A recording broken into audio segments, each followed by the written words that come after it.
I'm sorry. By then, how many drinks would you say you've had? Honestly, I couldn't even tell you. People are pouring shots in my mouth. Back to like, I probably had maybe over 12, 13 drinks. And then, I'm sorry, not to be too personal, but do you mind telling us your age? I'm 24. So at 24 years old, do you think that maybe they took advantage of you being kind of from a smaller town, being caught up in a moment? I mean, I wouldn't say that because, Blueface was really nice. All the other guys were really nice. Even from what I remember, like, the DJ wasn't a creep.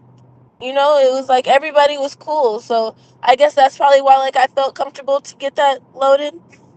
Right. Which, I don't know these people at the end of the day, and I should have been more responsible, and that's on me. But, you live and you learn, and that's what I was trying to do. There's parts of the night where I just do not remember anything. Even that whole argument between the light skinned girl and the security guard that was on the bus. Did you see Right. those Yeah, videos? I saw those videos. I'm passed out in the back. I didn't hear nothing of this argument until I woke up the next day and seen it on my phone. So So, then, go ahead. no, I'm sorry. Go ahead. Continue. Um, there's glimpses like that. Like I kind of remember, but I don't know the full story of the DJ passes me the blunt. I hit the blunt. I remember him taking me up to a room and it being pitch black in the room. The DJ. Yes, but I do not remember what we did once we got into the room. I don't remember leaving out of the room. Like my full went away. And then I'm going back and forth because everything kind of clicks up eventually. You know what I mean? Like, Okay. because I'm still putting the pieces and everything together. So remember, EKE asked me to come back the morning of because they were leaving or whatever. He wanted to tear them before they left.